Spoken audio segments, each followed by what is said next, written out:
Selam i lijep pozdrav. Danas je na redu ručak ispod sača. Prvo ću pripremiti sač, složiti drva i zapaliti vatru da se polako razgori i napravi dobar žar.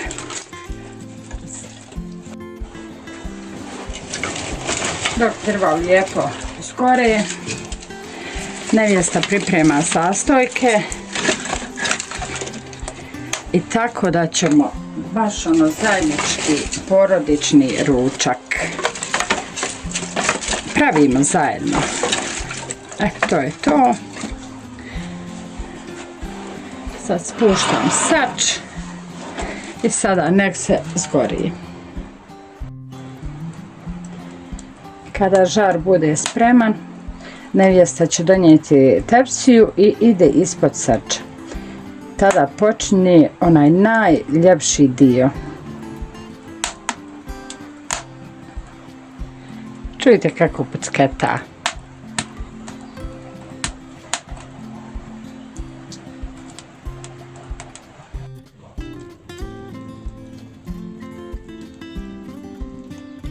Veliki selam i pozdrav za sve vas koji pratite Azrinu kuhinju. Današnji ručak pripremamo moja svekrva i ja zajedno. Mi smo se dakle dogovorile, podijelile koja radi koje poslove. Svekrva priprema sač, dok ja pripremam samu izradu jela. Današnji ručak pripremam vani, pošto je već uveliko krenulo period ovog lijepog vremena, pa kod nas je običaj da to što više iskoristimo, tako da šum prirode, vode i slično zadržat ćemo u ovom video zapisu. Dakle, naš današnji ručak bit će ispod sača, to će biti krompir, meso, povrće, po izboru, u odnosu šta ko voli. Prvo ćemo oguliti krompir.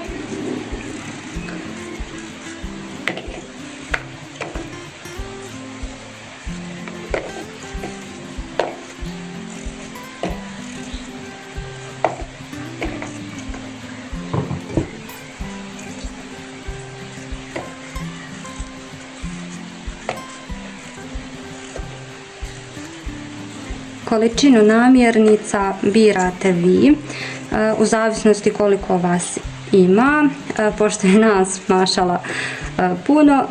Kod mene je malo veća količina i krompira i mesa, tako da to vi prema svojim potrebama.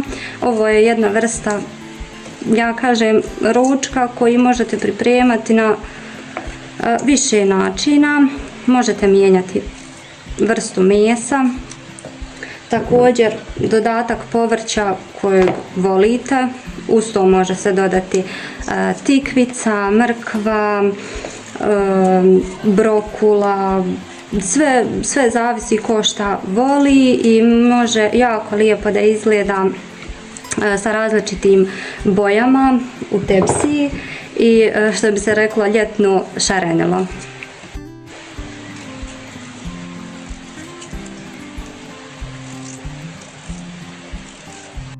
Ja sam krompir dobro oprala i sad režemo na komadiće.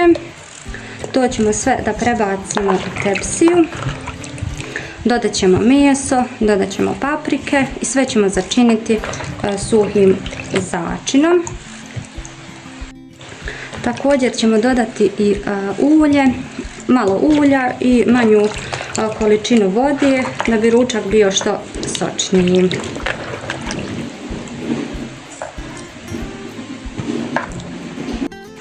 Sada ću sve lijepo da prebacim u tepsiju i začinim. Dodajem dakle krompir.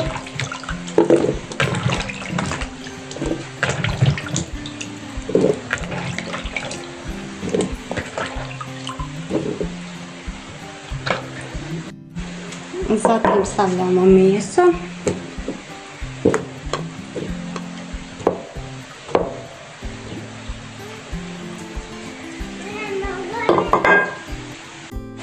Dodajemo malo ulja. I dodamo suhi začin.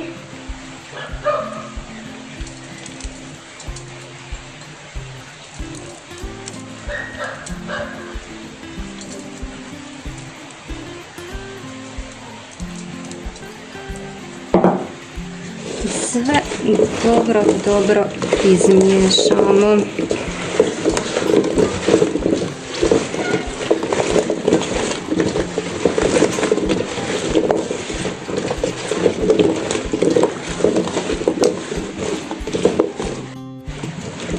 Dakle, sve smo dobro izmiješali. Suhi začin, meso i krompir. Dodajemo paprike. Kao što sam već naglasila, vi možete da dodate još povrća koje volite. Ja sam trenutno birala paprike. Dodat ćemo 1 čašu vode. Mislim da će biti dovoljno. Vjerujem da je sač već spreman, da je žar dovoljno dobar, tako da ja svoj ručak nosim do sušare. Svekrva je sve već spremila i pripremila, ona me očekuje, tako da idemo na pečenje našeg današnjeg ručka.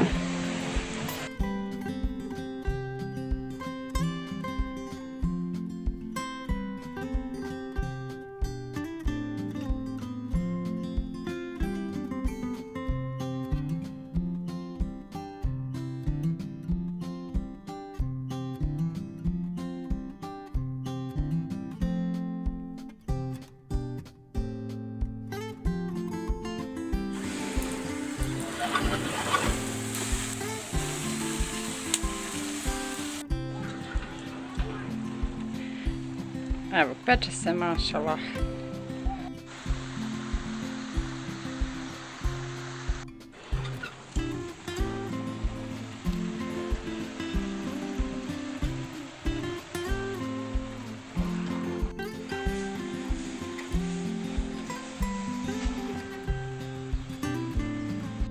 Ovo je miris koji se širi dvorištem, okuplja porodicu oko stola.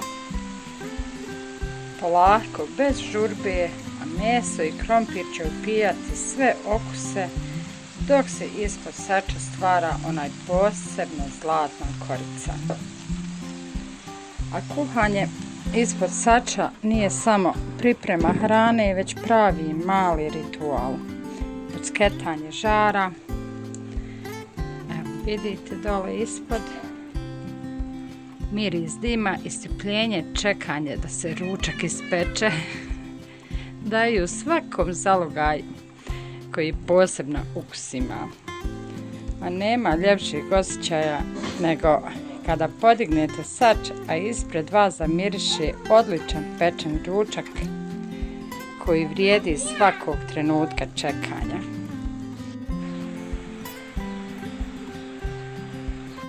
Moj ručak pečen. Hvala vam na gledanju. Podržite me tako što ćete me zapratiti jednim lajkom i komentarom. Lijep pozdrav od Azrije.